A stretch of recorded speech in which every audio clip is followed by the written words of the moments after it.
Lahiting, hello and welcome to another Neimoidian collection video. Now, I mentioned in a past video that I had a number of customs and gifts that had been given to me or that I had acquired over the years. So today we're going to take a quick look at some of them. Now, the majority of these are actually just the standard 3 and 3¾ inch figures, which, as I say, have either been made especially for me or that I've acquired on eBay or wherever over the years. Some of them, however, I have actually made myself, so we're going to take a look at those as well. And we're going to start off with a trio of some of the most spectacular customs I've ever seen. There is a Duros, I think that's a B-wing pilot, correct me if I'm wrong, B-wing or A-wing. A Neimoidian Sith and a Neimoidian Jedi. Now, these were made for me in, I believe, 2013 by Wookiee Balls Customs. If you haven't heard of him, I wholeheartedly recommend going and checking out his work because he is one of the most outstanding customizers I've ever seen in my life. His paint work is phenomenal.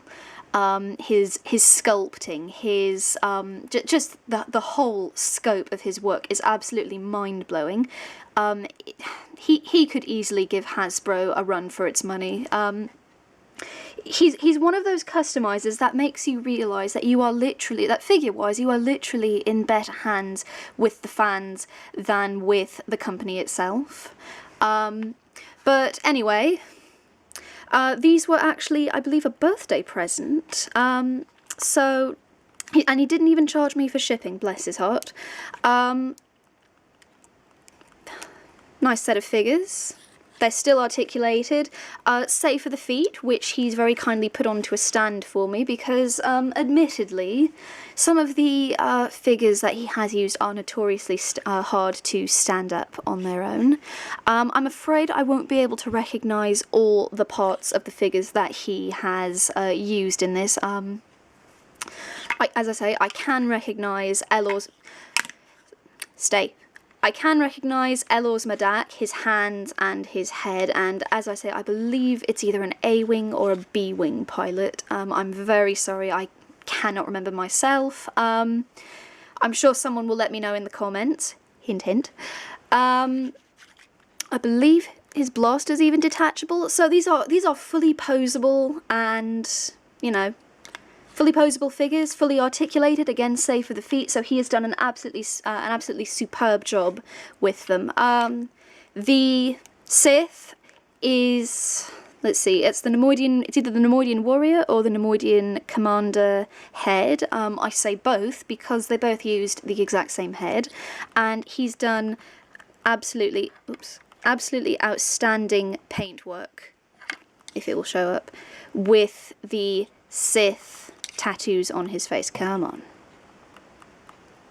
Come on. It's probably about as best as we're going to get. Sorry about this camera. I'm going to have to do something about this. But take my word on it, he's done an absolutely superb job with the weathering and with the stripes. Again, I cannot tell exactly where the hood and the rest of the robes have come from. My first instinct would be to say a Darth Maul figure of some sort. But beyond that, I don't know. The lightsaber's definitely Dooku's, though.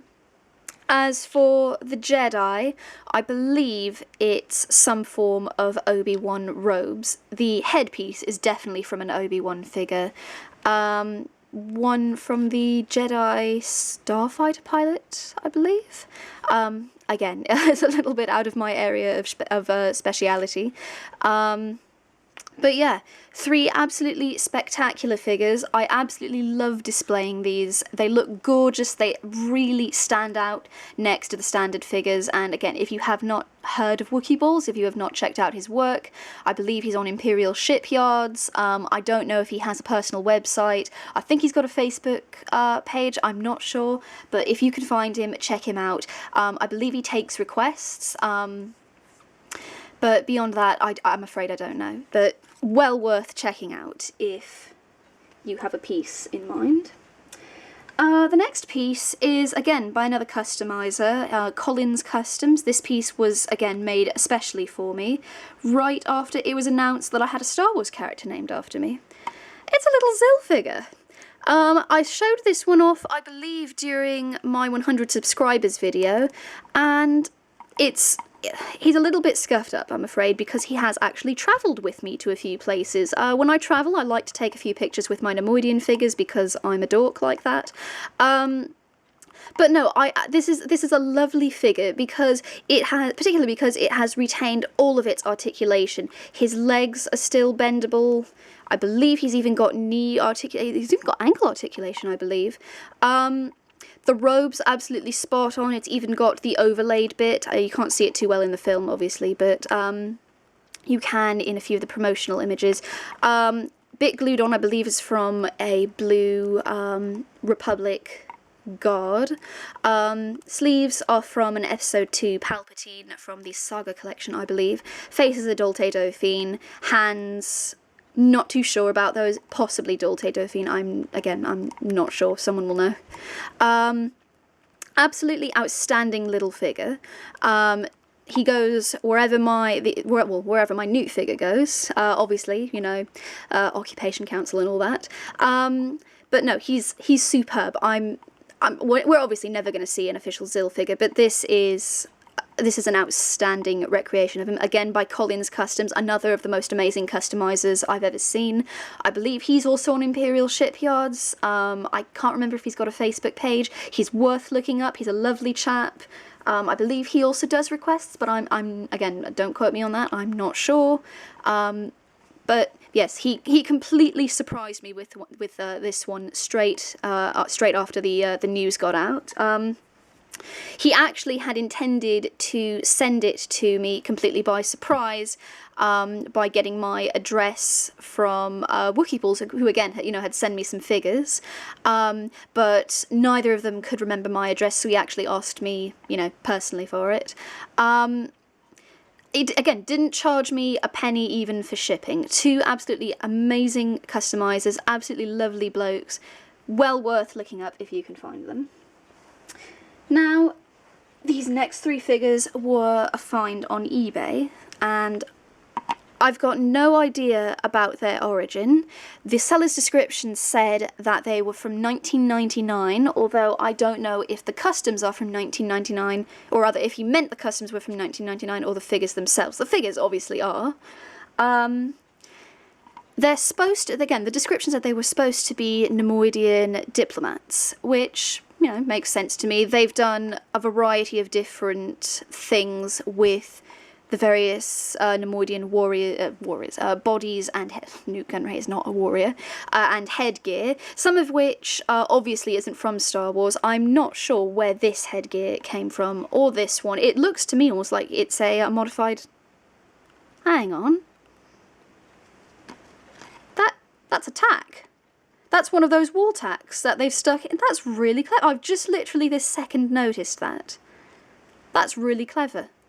But beyond that, I have no idea where their headgear would have come from, nor this one's cloak, I'm afraid. This is not a cloak I'm familiar with Star Wars.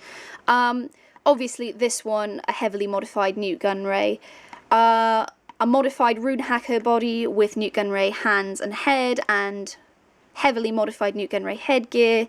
This one, heavily modified Rune Hacker inner robes. And I like his boots, I have to say that. You know how Uggs are suddenly a big, or have been a big thing for a while? I swear, Neimoidians started them first. Look at those. Tell me if those are or not, or bleh. Tell me if those are or are not Uggs. I swear they are. Neimoidians basic since 1999. But yes, beyond that, I'm afraid I don't know much about these. They're lovely, they're nicely painted, save for a bit of paint smear on that one, but that can be overlooked. Very nicely painted, nice looking, very confusing. I have no idea where they've come from. I don't know how old they are. I don't know if they are literally from 1999 or are, you know, again, customs made with obviously 1999 figures. I'm wondering if perhaps there were more made, since clearly it uses 2 Rune Hako bodies, but we can see 3 Nute Gunray heads. Maybe it also means that there's a 3rd Nute Gunray body laying around somewhere. But anyway, beyond that, I'm afraid I don't know much about those. This next one I again mentioned in a past video, I think. It's a Banisky. I've been wanting a Banisky custom for a very long time, simply so that I can put her with Eloz Madak. They actually did a Banisky Galactic Heroes figure, which I've reviewed in the past. So I found it very strange that they went ahead and did 2 completely separate Duros Galactic Hero figures, but they never made an official figure of her. Not even during the Cantina sets that came out during the Saga collection, which annoyed me greatly because, again, there are 2 very distinct Duros in those scenes. They actually own Docking Bay 94, believe it or not. And were very annoyed when Han Solo didn't actually pay his fees. Seriously, look that up. I don't know if that's still canon anymore. It's a nice figure. Again, I'm not sure where the body has come from. I would want to say a Jedi of some sort, but beyond that, I don't know. The head is a heavily repainted Eloz Madak head. Not sure about the hands. They've got some sort of covering on them. They could be... No, they aren't Cad Bane, actually, because they don't have the gloves on it.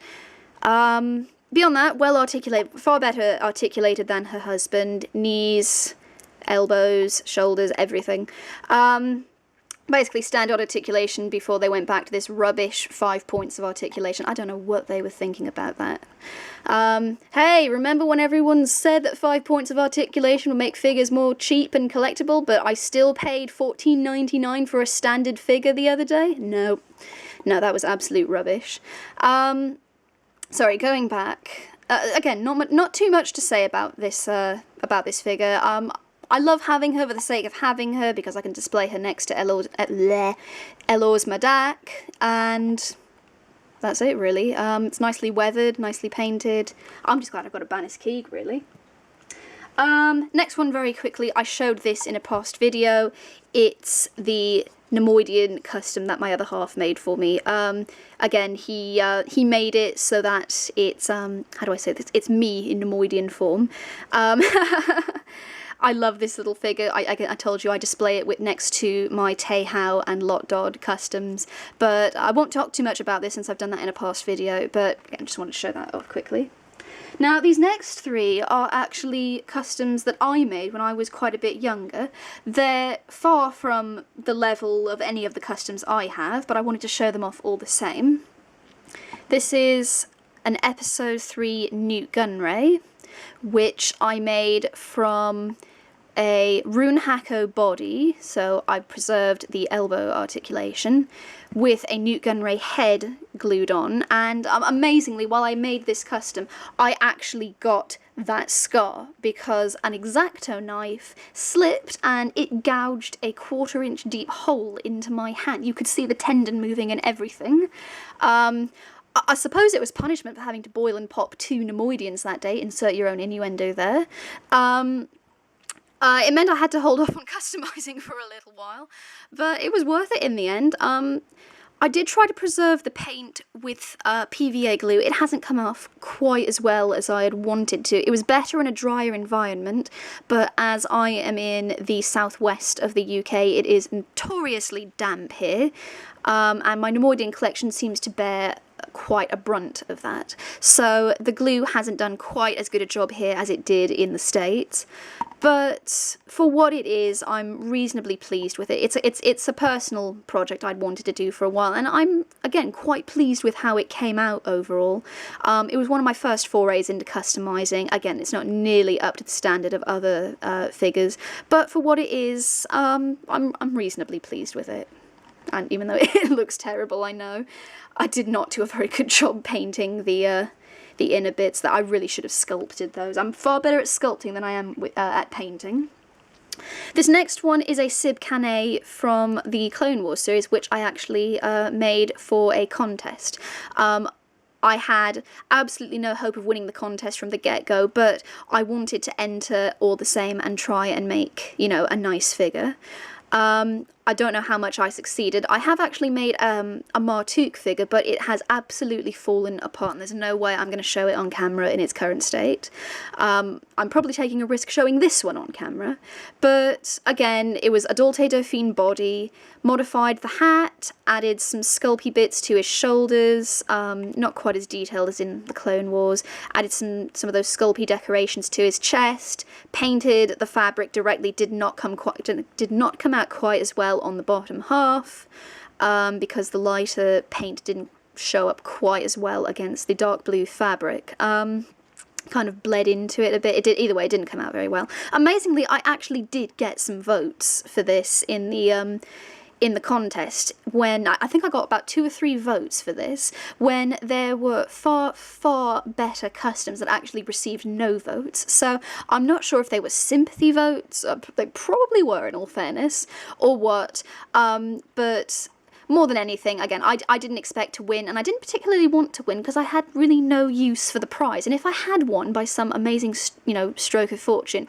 I would have actually given the prize to the runner-up. It was a bunch of customizing pieces which I actually would never have used. Again, I just wanted to enter for the sake of it and try and actually make, a decent figure.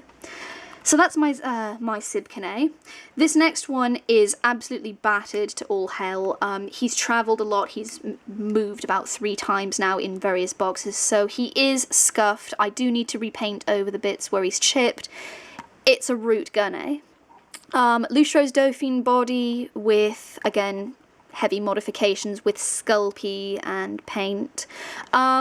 I'm reasonably pleased with how it came out. Again, I was, I think, about 13 or 14 when I actually made this one.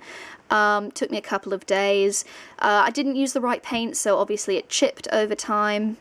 But beyond that, I loved the Lustro's Dauphine figure because it had the most customizable face of any figure. You could use it so easily, and I actually even made a Centipeth Findos figure. That was my first custom ever, which, unfortunately, I have lost to time. I've got a vague idea where it might be, and if it is there, it's going to be in absolutely appalling condition, so it will need some, modification, some fixing before I'm actually able to show it on camera. Now, these last couple of pieces are actually not figures, but sort of, miscellaneous things.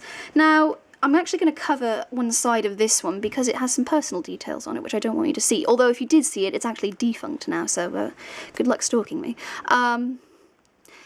It's just a postcard that one of my friends on a website was actually doing this thing where she would send you a free postcard if you just, basically asked her to. So I asked her to show you the postcard. Really nice comic book cover. But on the back, she put a Nute Gunray sticker, and I didn't even have this on a sheet at the time. So very pleased with this. I display it obviously with the sticker side up. Again, not much to say about this, it's just a sticker of the standard Clone Wars Lego figure, and Neimoidian, which was still continues to be my nickname for a while. And this last one is, I display this for everyone to see very proudly. I'm going to try and get it all in camera, so I'm just going to back this up a little bit. This is a portrait of Zil Karte that was painted for me by my friend Lana, who is much better known by her online artist name, Pile of Sith. And again, she did this. I had so many gifts of art and figures sent my way after the news got out about Zil, which I'm absolutely flabbergasted about and just, touched beyond belief. Another artist did me this wonderful piece of Zil Karte battling Lockdurt at chess. Unfortunately, they've actually gone offline now. I did manage to save the picture. I might see if I can actually upload it. I would actually prefer to get their permission before I uploaded it anyway, even just to show it off. But yeah, I got so many gifts during that time. It was absolutely amazing. And this is by far one of my favourites because it looks absolutely spectacular. she started sort of delving into canvas portraits, and this one, I do not know the piece that she based it off of, but she's done a superb job. I think they should be hanging in a gallery, if I'm honest. She's one of those artists where she's just mastered everything. Everything that she tries, she is good at, and this piece in particular, I think it's one of her best. I could be biased, of course, but no, she sent this to me along with a stamp, actually, one of the stamp figures from the Phantom Menace line. That was actually a Christmas present. As I say, I display this for all to see very proudly at the top of my Neimoidian and Duros collection. It's a stunning piece. She's done a great job with it. The shading, the highlights, just the colours, everything.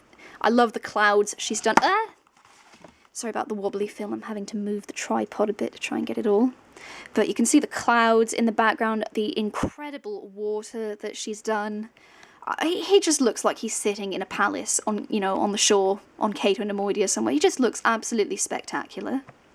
One of my favourite pieces in my entire collection, and I'm beyond grateful to her for this.